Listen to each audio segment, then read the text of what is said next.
Good evening, I'm Judy Woodruff. On the NewsHour tonight, reversing course.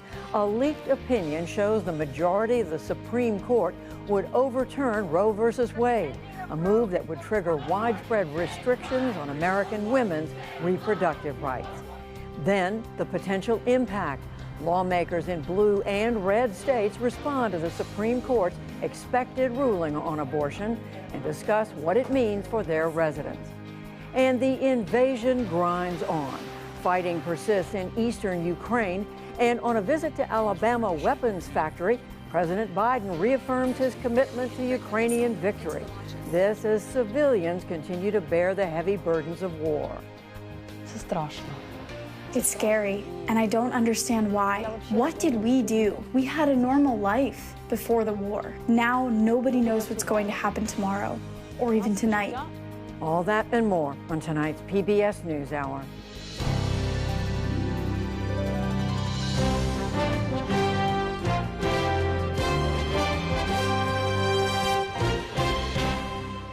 Major funding for the PBS NewsHour has been provided by... The landscape has changed, and not for the last time. The rules of business are being reinvented with a more flexible workforce, by embracing innovation, by looking not only at current opportunities, but ahead to future ones. Resilience is the ability to pivot again and again for whatever happens next. People who know BDO. For 25 years, Consumer Cellular has been offering no-contract wireless plans designed to help people do more of what they like. Our U.S.-based customer service team can help find a plan that fits you. To learn more, visit consumercellular.tv.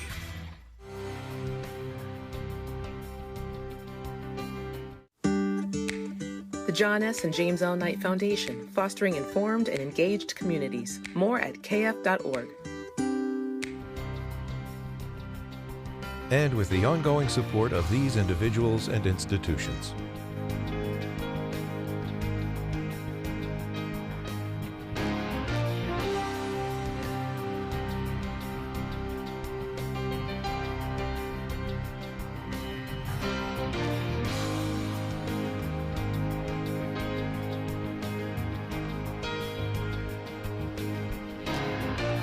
This program was made possible by the Corporation for Public Broadcasting and by contributions to your PBS station from viewers like you. Thank you. An early draft of a coming Supreme Court decision leaked to the public late yesterday suggests that by this summer, a majority of the justices will overturn Roe v. Wade, the landmark decision of 50 years ago that established a constitutional right to abortion. As John Yang reports, the news sent shockwaves through the court and through both sides of the abortion rights debate. Demonstrators on both sides of the abortion divide converged on the Supreme Court today. Abortion saves lives! Abortion saves lives! Abortion is violence! Abortion is oppression! 80% of young people want to vote on abortion. They want it to go back to the states where they have a right to vote on it. Let the people speak. Supreme Court, let the people speak! We're speaking! I would have died without this law. Just so you know, you're sacrificing the mothers for the children. This follows a Politico report that the justices are poised to overturn the right to abortion that the court established nearly a half-century ago. As President Biden departed for a planned trip to Alabama, he said that outcome could have wide-reaching implications beyond abortion. It would mean that every other decision relating to the notion of privacy is thrown into question. If this decision holds, it's really quite a radical decision. It's a fundamental shift in American jurisprudence.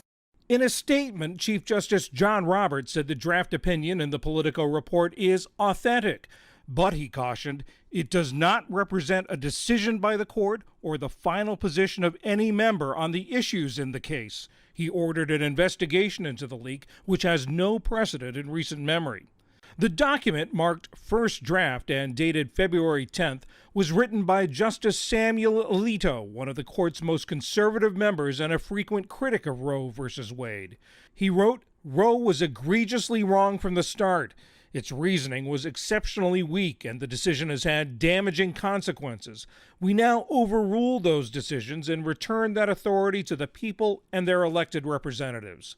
The Politico report said that shortly after the court heard oral arguments in December about a Mississippi law banning abortion after 15 weeks, 5 Republican-nominated justices voted to overturn Roe. That would be a seismic shift, both legally and politically. 26 states are certain or likely to outlaw abortion, according to the Guttmacher Institute, which supports abortion rights. Michigan is one of them, but today the state's attorney general said she would not enforce the law. What I see happening is just basically not having any abortion providers at all in the state of Michigan. And my grave concern is that you are going to have women who are going to die for a number of different reasons. In the Capitol, Senate Majority Leader Chuck Schumer vowed to hold a vote on a federal law protecting abortion rights. The Republican-appointed justices' reported votes to overturn Roe v. Wade will go down as an abomination, one of the worst, most damaging decisions in modern history. Republican Senator Lindsey Graham of South Carolina praised the news of the draft opinion. Repealing Roe v. Wade, in my opinion, is the right constitutional answer. I thought Roe v. Wade was a constitutional overstep. So we'll be back into the business that we were before 1973, allowing each state to decide what to do. But Republican Senator Lisa Murkowski of Alaska, an abortion rights supporter and key confirmation vote for recent conservative justices, lamented the report. If it goes in the direction that this leaked copy has indicated, I will just tell you that it rocks my confidence in the court right now. While overturning Roe could well be the last word on the constitutional question, the front lines in the abortion battle would shift to the state legislatures. For the PBS NewsHour, I'm John Yang. For more on the impact of this disclosure, both inside the court and around the country, I'm joined by Marcia Coyle, Chief Washington Correspondent for the National Law Journal, and Mary Ziegler, a Florida State University law professor and the author of Abortion and the Law in America. Welcome back to the NewsHour for both of you. And let me start with you, Marcia. Give us a sense of the status of this. This is an opinion that was written, we think, some time ago. It is subject to being changed before the court actually issues an opinion. Help us understand what we have here. Okay, Judy. First thing I looked at when I saw the draft opinion was that it was marked first draft. It also said on the first page of the opinion that it had been circulated to all of the justices on February 10. The court held oral arguments in this abortion case, Dobbs, out of Mississippi, in December. So this is obviously, as a first draft, a very early opinion. It doesn't mean that it may not last until the final decision, but I will tell you this, that during the Supreme Court's deliberative process, first drafts often go through multiple drafts. Not unusual for 20 drafts or more, and much can change during that drafting process. So we really won't know what the court is actually going to say until the final decision comes out. And Mary Ziegler, let's just step back a moment. Remind us how many people get abortions in this country every year. Who are they? And how could that be affected if this is the decision the court hands down? So the abortion rate has been declining, but it's still roughly, estimates are about 1 in 4 people of reproductive age have abortions at some point in their reproductive lifetimes, which is a lot of people. And how they would be affected, we estimate somewhere between 20 and 26 states will outlaw most of or all abortions if the Supreme Court reverses Roe, and in pretty short order. There are a combination of what we call trigger laws, which have some kind of provision that will make the law automatically go into effect if Roe is gone. And there are zombie laws, right? Laws that were criminal, that were on the books before Roe, that have been kept on the books and could spring back into life if Roe is gone. And those will affect people across large swaths of the South and Midwest. And as to which of those people are the most likely to be affected, we know that people of color have abortions at disproportionately high rates, and we would imagine that criminal abortion laws, if they're enforced against patients as well as doctors, would disproportionately be enforced against people of color because those are people who are in the most heavily policed communities. So Mary, just continuing with that line of thought, you've done some work looking at what would happen right away on the first day after the Supreme Court were to hand down a decision like this. According to the pro-abortion rights group, the Guttmacher Institute, they say there are 26 states that are poised to restrict abortion right away. What would that look like? Well, there's the messy process of who's going to certify that Roe v. Wade has been overturned. If the final Supreme Court opinion resembles what we see in this draft, it won't take a genius to figure out that Roe has been overturned, but some states require the Attorney General, for example, to certify that there's been an overturning before a trigger law can go into effect. In other places, the process will be messier. There's constitutional litigation, state constitutional litigation in Michigan, for example, which is one of the states on the Guttmacher list. So there may be some back and forth before these criminal laws go into effect. But we imagine that if the court is as direct as it seems to be in this draft, that there will be very little drama in most places, that abortion will be criminal in short order. And of course, Mary, as we know, and as we've been discussing a lot of politics here, this is a deeply divisive and political issue. I just want to cite the latest PBS NewsHour NPR Marist poll. This was just from last week. It shows that Americans by an 11-point margin think Democrats do a better job handling the issue of abortion. But we would remind everybody that back in February, just 3% of people said that this should be the top issue. So can we project ahead to what difference this could make in elections this year? I think that's really reconciling those two polls, because we have reason to believe that large numbers of independents and Republicans don't want Roe v. Wade overturned. While they may be perfectly comfortable with lots of restrictions on abortion, they may not even be comfortable with the morality of abortion. They're not excited about the prospect of Roe being overturned or abortion being criminalized. The question for Democrats is whether they can translate that into votes, and whether voters, when the moment arrives, make abortion a priority. That 3% number is probably lower than it would be in a world with no Roe v. Wade, but whether it's high enough to translate into anything concrete for Democrats in 2022 or 2024 really remains to be seen. And Marcia, I want to come back with you to the justices who sided with Justice Alito in this early draft of the opinion. They were all Trump appointees. They voted with him. Again, it's an early draft, which would have, in effect, overturned Roe. But let's go back and listen to what these three justices, that's Justice Amy Coney Barrett, Justice Kavanaugh, and Justice Gorsuch, said when they were going through their confirmation hearings.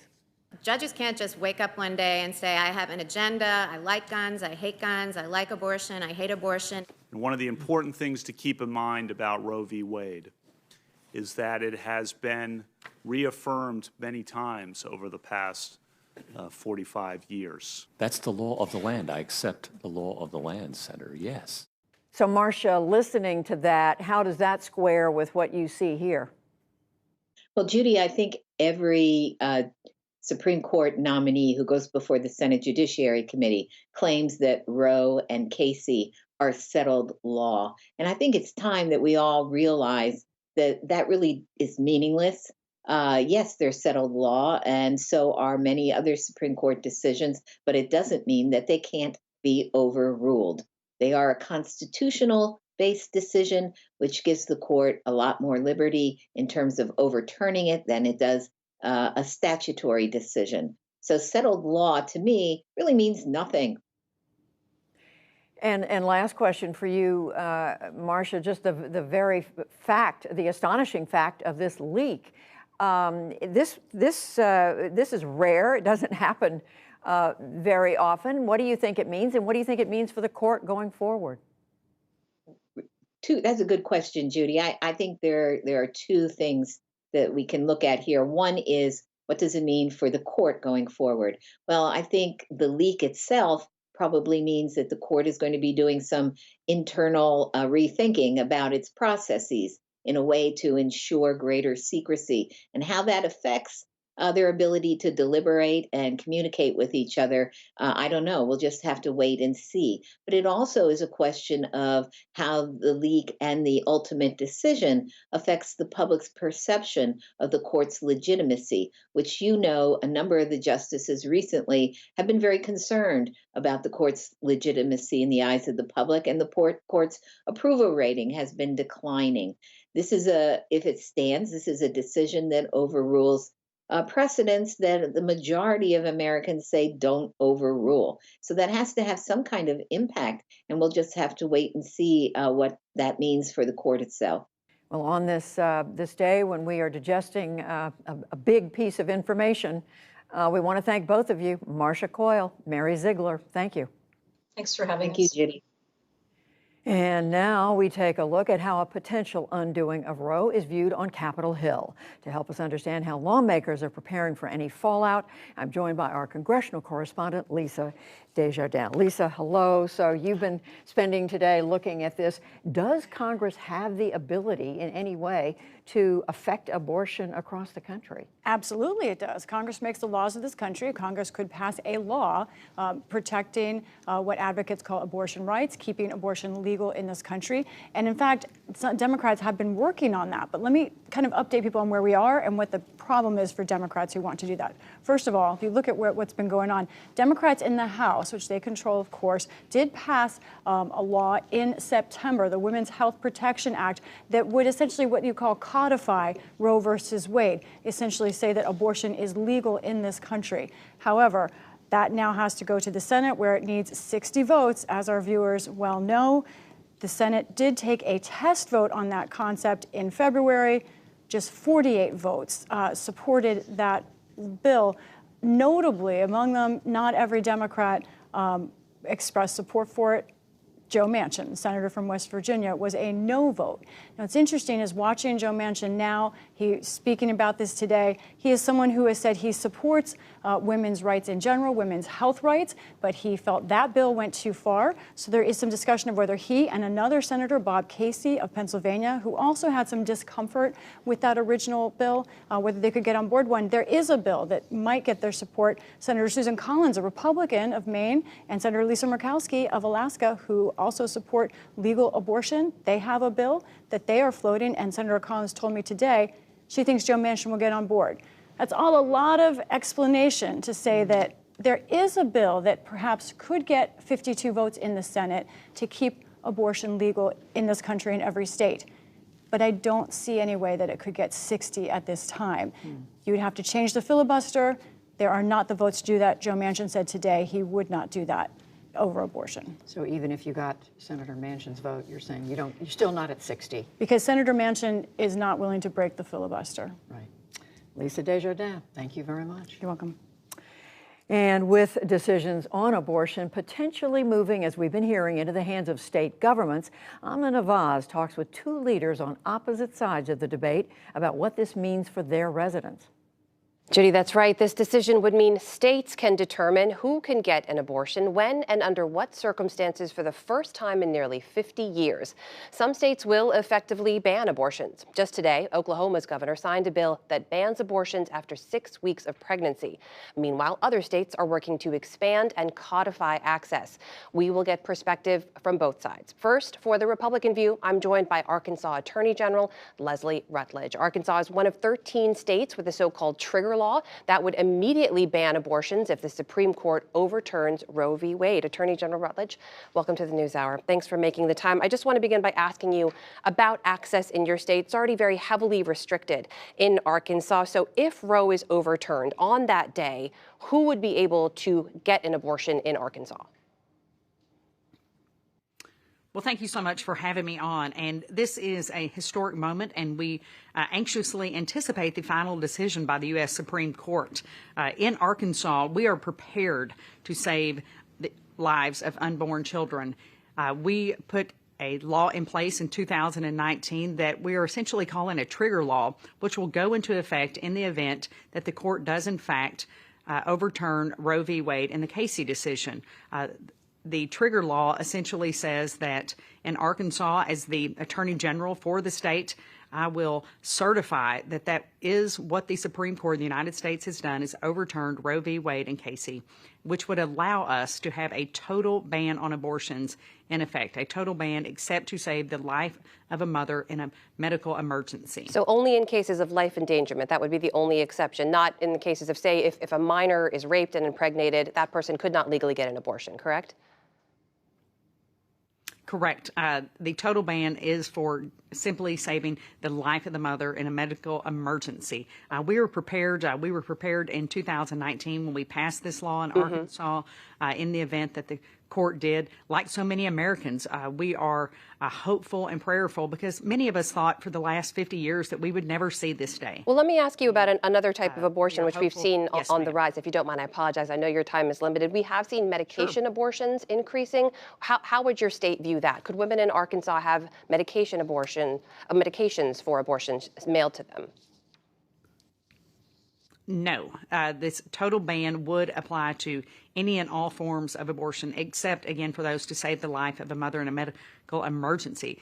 This is important. Other states are looking to us. There are 12 other states across the country who have also have a trigger law in place because we want to be prepared on day one to begin saving lives of unborn, innocent children. Let me ask you about some of what will certainly result in, experts say, unwanted pregnancies, right? What about those kids? The kids in Arkansas, I think 1 in 5 right now live in poverty, and the foster care system in the state is already overwhelmed, especially after the last 2 years. What's the state's plan for those kids?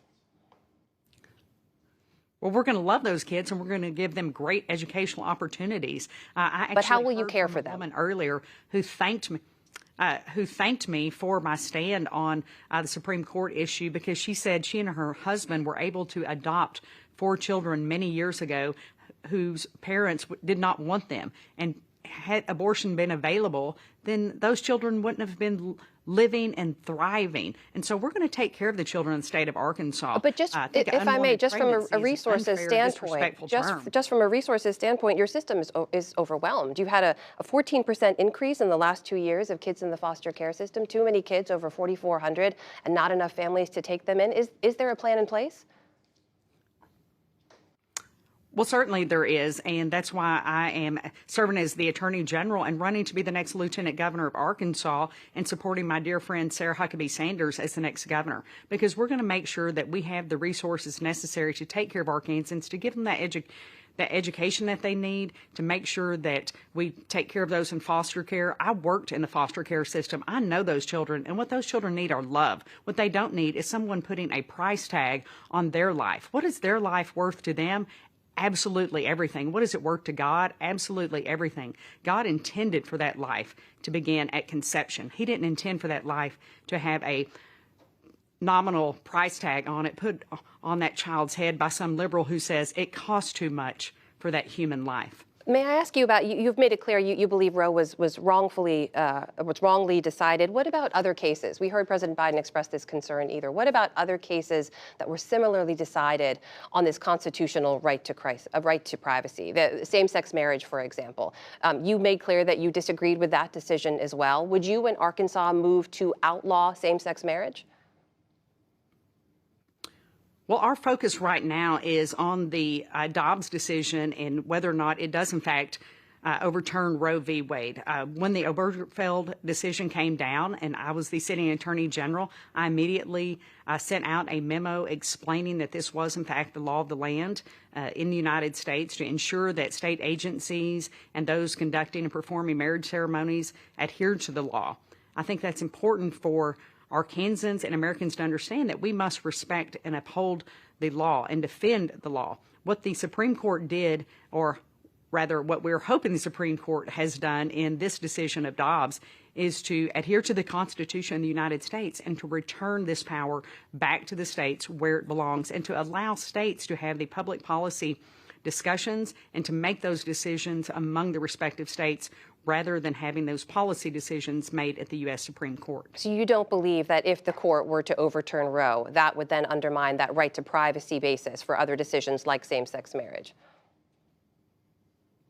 Well, I think those are conversations that will be had at a later date, but I am not going to allow those who wanting to undermine the impact of this decision, to use scare tactics in the public eye to say that those who disagree with all of these other decisions will simply use it as an avenue to undo the Obergefell decision or other decisions.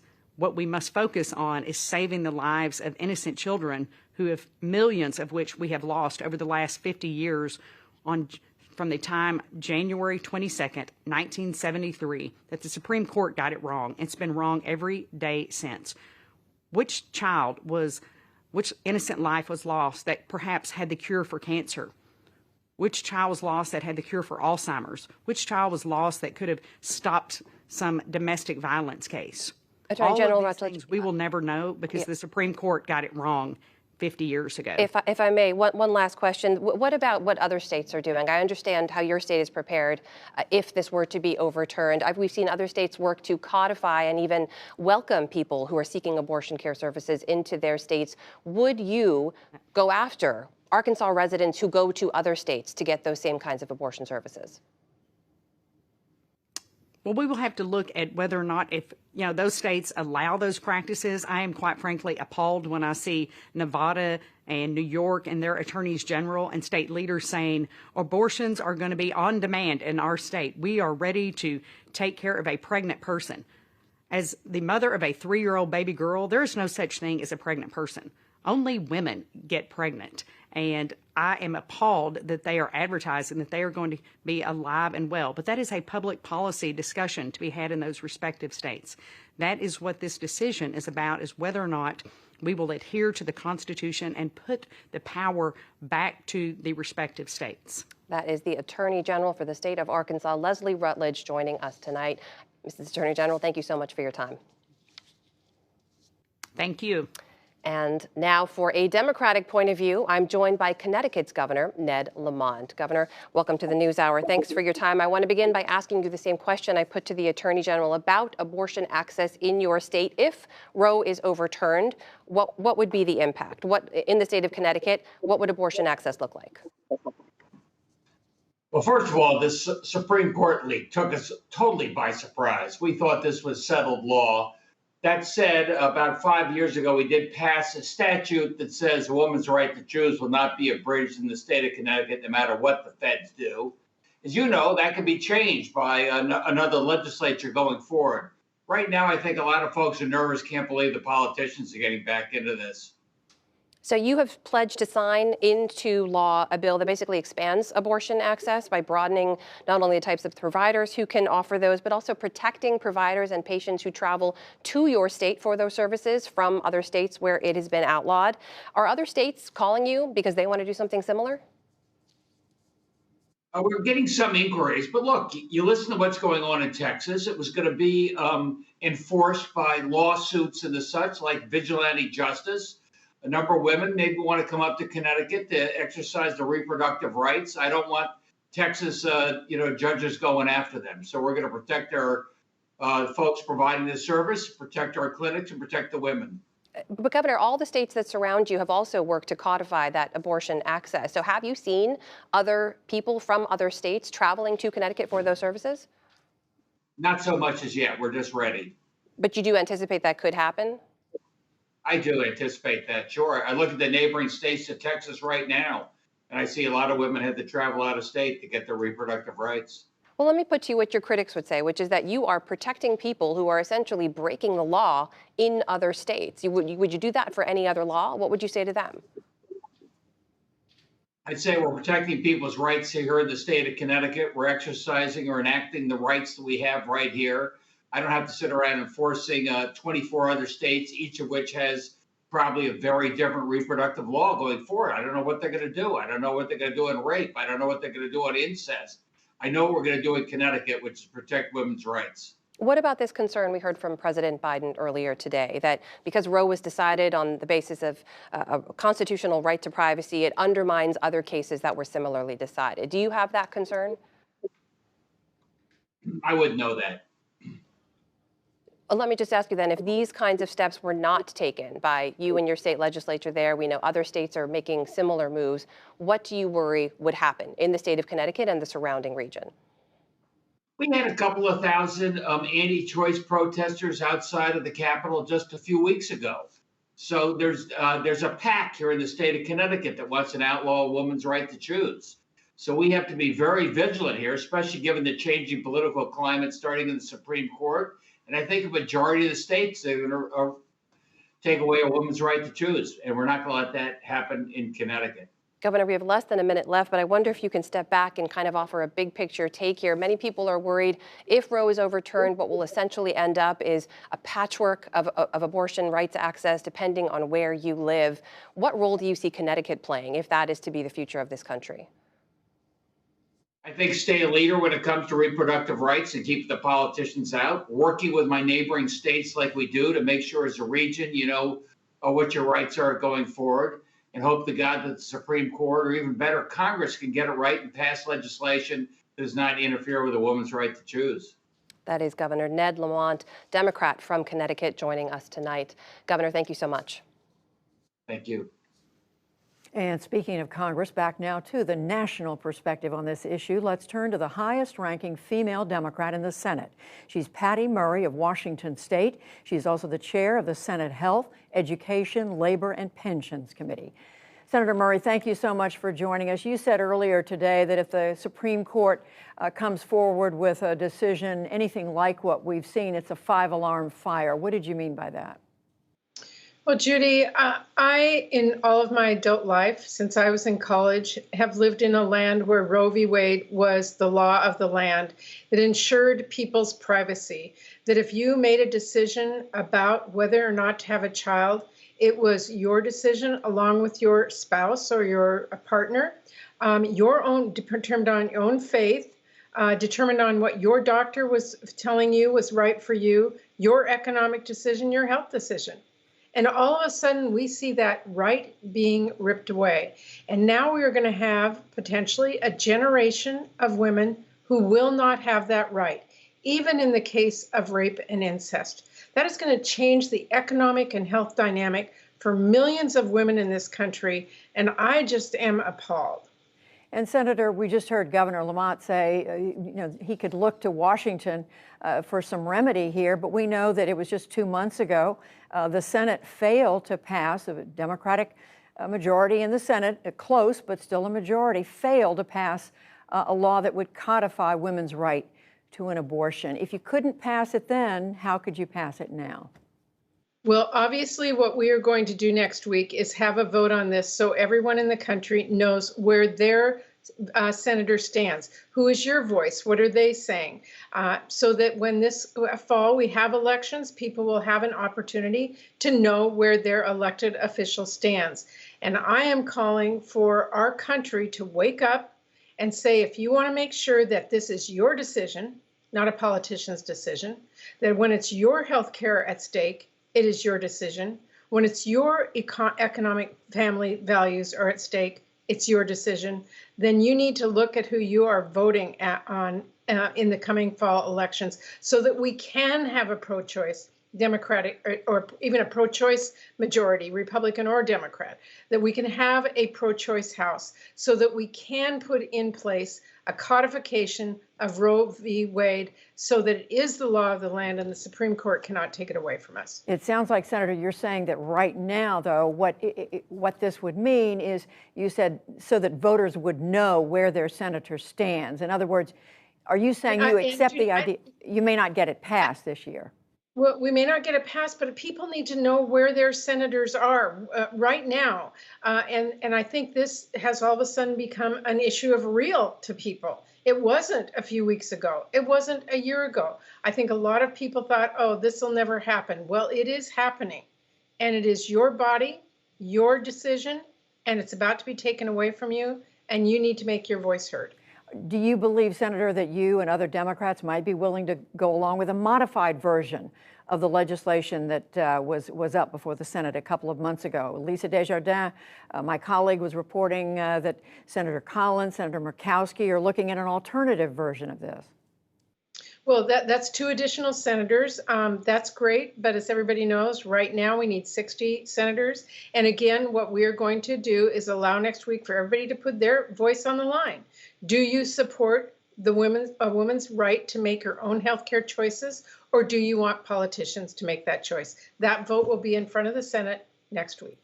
Senator, we often hear it said that even though the American people, through public opinion polls, show that a majority are in favor of Roe versus Wade, our own, we've seen polling just in the last weeks and months that show that, still, it seems to be the anti-abortion rights groups that are better organized, that seem to get their people out. They seem to have a greater impact on the passage of legislation, state by state, getting people elected who agree with them.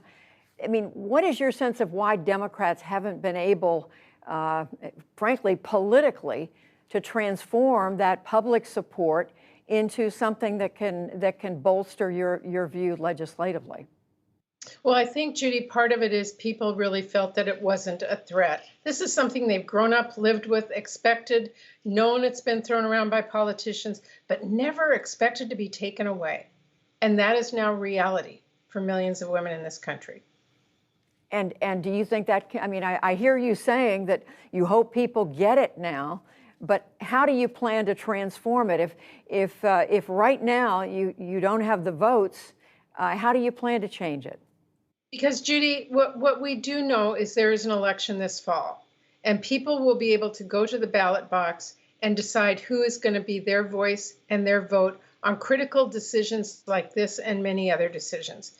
And I believe very strongly that a lot of young people never expected this to be on the line for them. They just simply assumed that they would be able to get access to an abortion in case of rape or incest, or for a personal decision, a healthcare decision of their own. I don't think they expected this to take away. And I think we all are now aware that this is just the first step. We have people here in the Senate across the country. You've seen the laws that are already being put in place in states across our country that also take away a woman's right to even have her own healthcare choices in terms of family planning. We are seeing people's right to be able to make healthcare choices when they are a victim of rape or incest. This is an incredible intrusion into people's lives. And I do think people are waking up, they realize it, and it will make a difference when they go to the polls. Something is real at stake right now, and that's your right to make your own healthcare decisions. Senator Patty Murray of Washington State, thank you very much. Thank you.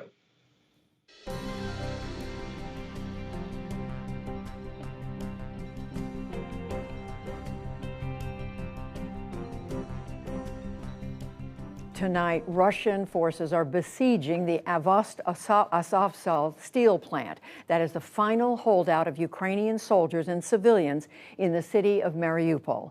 And earlier today, Ukraine's top prosecutor unveiled the preliminary results of her investigation into war crimes in the Kyiv suburb of Irpin, next to Bucha, where Nick Schifrin is tonight. Outside Kyiv, there was so much death, only now are they planning for its permanence. 35-year-old Volodymyr Stifiyenko measures out a future fence and headstone to replace his brother Dmitrio's temporary grave. Their mother says goodbye to her son, shot in the head by Russian forces and dumped in a mass grave 6 weeks ago. I don't want this grave to be disturbed. All of these graves have fences. It's a tradition. And there will also be a table and bench so we can commemorate the dead. Sit down, talk to them, maybe plant some flowers, say our goodbyes. The oldest victim of Russian occupation on this row, 93. The youngest, 23. The family who buried their son so quickly the name is written in pen. Just one row of victims in one city, in a country that's fighting a war with no end in sight. They have done here murders. They have done the tortures. Down the road, Ukraine's top prosecutor, Irina Venediktova, today concluded her and her team's initial war crimes investigation in neighboring Irpin. They displayed weapons and accused Russia of using them to target civilians indiscriminately. They said Russian forces executed 7 civilians, fired on civilians as they fled, and starved other civilians to death. it means someone killed them, and we will find these people. We spoke about 1 month ago. How much progress have you made? We have first suspects, and we started to prosecute concrete individuals from Russian army. If maybe 1 month ago we have 5,000 cases, I don't remember exactly. Now more than 9,000 cases, and unfortunately it is not the end. Last week, she accused 10 soldiers in Russia's 64th Mechanized Infantry Brigade of committing atrocities in Bucha. Just the week before, they'd received awards for heroism and courage from Russian President Vladimir Putin. It means that, yes, it is common responsibility, and Vladimir Putin is responsible for these atrocities. But across the street, neither atrocities nor broken windows prevent some families from returning. Mikola Tiskevich arrived here last night for the first time in 2 months. He first fled downstairs to the basement and then to his family down south. The calendar's still stuck on the last month they lived here. He and his wife Svetlana are determined to stay despite the cold coming through the broken window. Well, we get on the bed, we cover ourselves, and that's how we live. Where else should we go? We have nowhere to go. It's better to be here than on the street.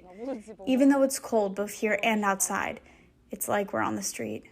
Just outside these windows here in Irpin and just down the road in Bucha. What do you think the Russians did? It's scary, and I don't understand why. What did we do? We had a normal life before the war. Now nobody knows what's going to happen tomorrow, or even tonight. You see? Everything is shattered. Perhaps Russia's single worst war crime here behind St. Andrew's Church, a mass grave of more than 100 people. Today, inside that church, a requiem for the dead. Surrounded by the images of atrocities and of the memories this community can never forget. The Russian strikes that produced shrapnel big enough to pierce this fence, many of them fell next to children's playgrounds. In total, 75% of all residential buildings here in Irpin were either damaged or destroyed. But here's the thing, Irpin held. Ukrainian forces here prevented Russian forces from going down the road only about 15 miles to central Kyiv. And that was in large part thanks to American weapons. So you're going to direct this sucker, huh? And today, President Biden highlighted those weapons 5,500 miles away in a Javelin missile factory in Troy, Alabama. Like the Trojans of antiquity, the Ukrainians have used stealth and deception and thousands of javelins to destroy their enemy's armor. But it hasn't been enough to save the port city of Mariupol. Inside the besieged Azovstal plant today, 2 women killed who thought they were about to escape. More than 100 civilians were allowed to leave and today finally reached Ukrainian-held territory, including 54-year-old Yelena Chibulchenko. Every night we went to sleep and thought about whether we would survive and wake up. It was possible that we wouldn't wake up at all. The Red Cross's Pascal Hunt helped oversee the evacuation. We would have hoped that much more people would be able to join the convoy and to get out of hell. Hell for Mariupol's residents and so many of this war's victims seems eternal. For the PBS NewsHour, I'm Nick Schifrin. And a note, our coverage of the war in Ukraine is supported in partnership with the Pulitzer Center.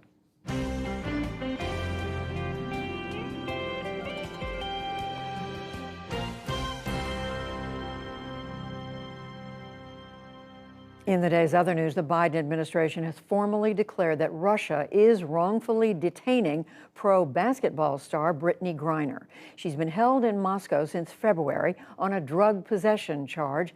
Reports today said the U.S. State Department will now negotiate aggressively for her release. This was primary day in Ohio and Indiana.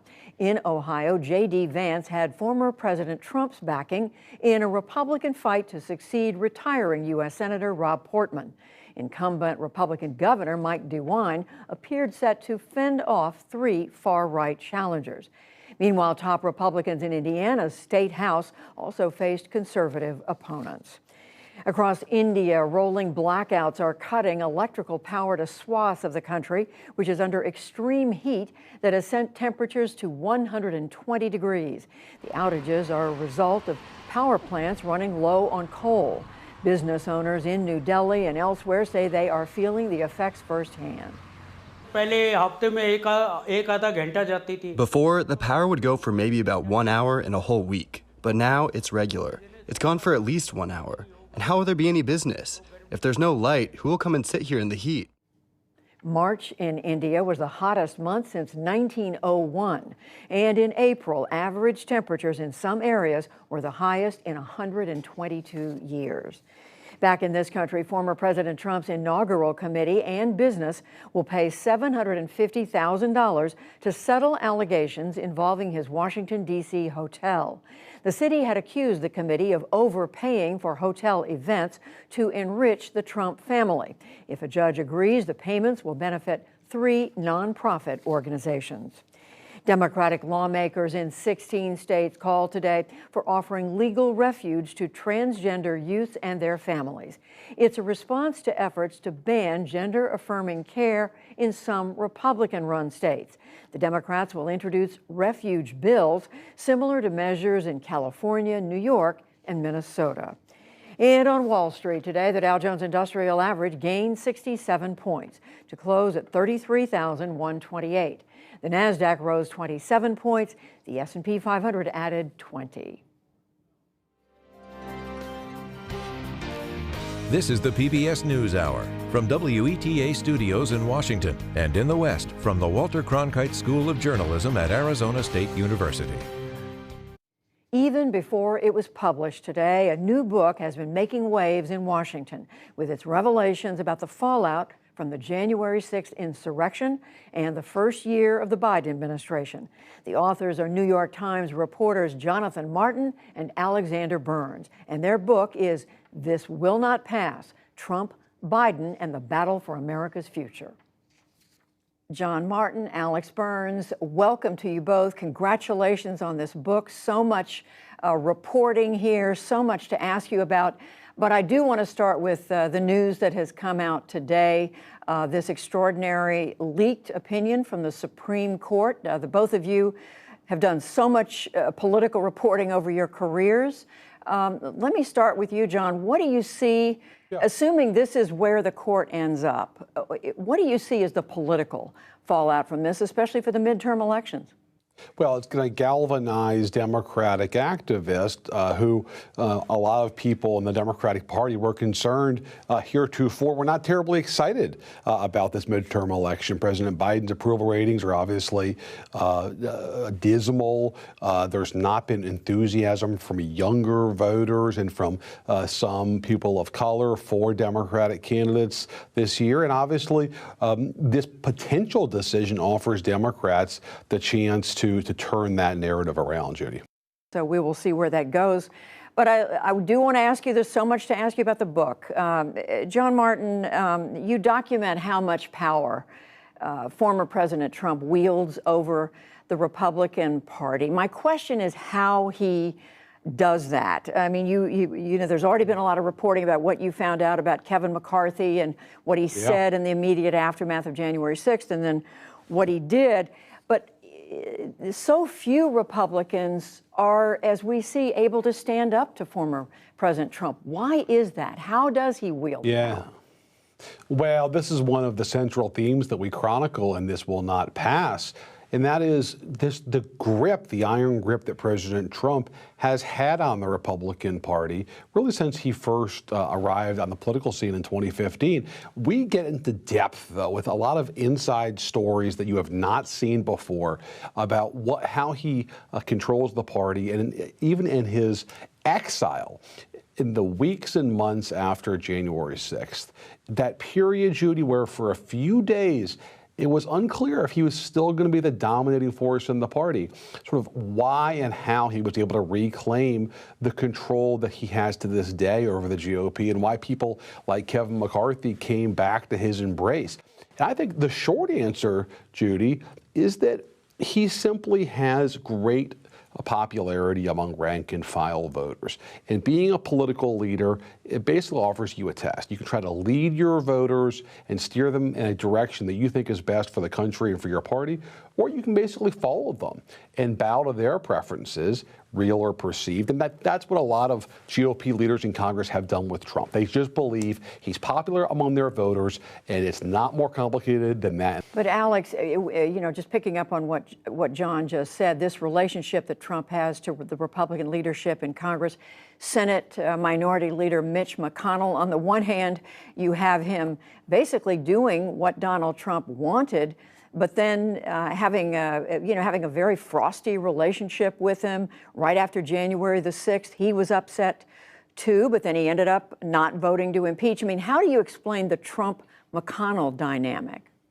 Well, Judy, frosty is, if anything, an understatement in terms of the antipathy between those two Republican leaders. They have still not spoken since December of 2020, after Mitch McConnell publicly recognized Joe Biden as the legitimate winner of the 2020 election. We report in our book that they had a hostile phone call that day. Trump raised his voice at McConnell, and the two men have not spoken since then. But as you say, McConnell has not exactly waged all-out war on Trump, that despite in that brief window after January 6th, when he sounded like he was prepared to purge Donald Trump from the Republican Party and from the political system, that has not happened at all. And the reason, Judy, is a pure electoral politics, that Mitch McConnell acknowledges to people in private that he sees that Donald Trump has been a more enduring political figure than he expected him to be. That he said on the night of January 6th that Trump had finally discredited himself. He acknowledged to his Senate colleagues, some of them anyway, months later, that things had not turned out as he expected they would. And for Mitch McConnell, the paramount political goal is retaking control of the Senate in 2022. And so he has decided, and it really is this simple, to subordinate his genuine moral outrage about the way Trump behaved on and around January 6th to the short-term political imperative to not have conflict in the party. And the two of you, it's not just Republicans. You, of course, have a lot of fresh reporting here about President Biden during the election and the year and a half since. John Martin, the ups and downs of his first year, including what turned out to be, someone who ran as a centrist when he ran for president, but then appeared to be catering to the progressives in the Democratic Party for the longest time. How did that happen? How much debate was there inside the Biden circle? So I think Joe Biden, his inner circle, after he got elected, saw coming into the presidency at a time of crisis. They saw a reckoning taking place on matters of race. They obviously saw a public health crisis going on, and they still, to this day, obviously believe that there's a climate crisis. And they wanted to use that opening to try to do big things and create an enduring legacy. And there was always this tension, Judy, we talk about it in the book, between Biden's imperative of running as not Trump. A lot of Americans voted for him because he was not Trump, and the imperative of Biden wanting to unify the country, and Biden wanted to do big, sweeping, progressive things as president. And obviously, those two goals have come now into conflict. I also think there's something else at play, Judy, that we talk about in the book, and that is Biden's possibility as a one-term president. He's obviously going to be 80 years old later this year. He may just serve one term. He wants to have a big legacy. He sought this job for 40 years now. He finally has it, and he wants to create an enduring moment for himself as a consequential American president, and one, by the way, who could be more consequential than the president he served with. Yes, Barack Obama. And Alex, I want to come to something you reported. Part of what, so much of what you reported about President Biden was what happened with the pullout from Afghanistan. As we now know, this is seen as a really one of the moments in the Biden presidency that has hurt him politically. Your reporting is that the president was blaming it on bad information from the people around him. Explain that. That's right. You know, Joe Biden went out early in the summer and said this isn't going to be like Vietnam. It's not like our allies in Afghanistan are going to be overrun by the enemy immediately. And of course, that's exactly what happened just a few weeks later. And for all the Americans out there who watched that unfold and thought gosh, that is not what I was told was going to happen here. The president was sort of with them on that. He hasn't gone out in public and blamed his advisors, blamed the intelligence community, but in private, he definitely felt that he had not been well served by the people briefing him on what to expect from Afghanistan. And the people around him, his political advisors and his allies on Capitol Hill, really look back at that moment last summer as a turning point politically for his presidency. He came into office saying that he was going to be, we're going to put the adults back in the White House. The experts were going to be back in charge. All that amateur, sort of corrupt government under Trump was going to be gone. And after the Afghanistan pullout, it's very clear that a whole swath of the American people really start to question the basic competence of the administration. And when he tries to pivot out of Afghanistan and go back to selling his domestic agenda, one of the things that we capture in the book is that he is just never quite able to regain his footing. Jonathan Martin, Alex Burns. The book is This Will Not Pass, Trump, Biden, and the Battle for America's Future. Thank you both. We appreciate it. Thanks, Judy. Thanks, Judy. And with that, that's the News Hour for tonight. I'm Judy Woodruff. Join us online and again here tomorrow evening for all of us at the PBS News Hour. Thank you. Please stay safe, and we'll see you soon. Major funding for the PBS News Hour has been provided by architect, beekeeper, mentor. A Raymond James financial advisor tailors advice to help you live your life. Life well planned.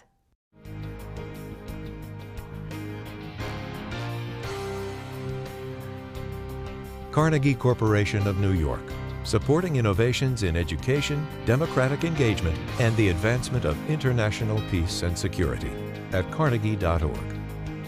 The Target Foundation, committed to advancing racial equity and creating the change required to shift systems and accelerate equitable economic opportunity.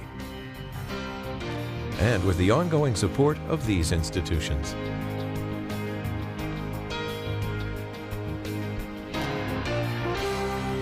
This program was made possible by the Corporation for Public Broadcasting and by contributions to your PBS station from viewers like you. Thank you.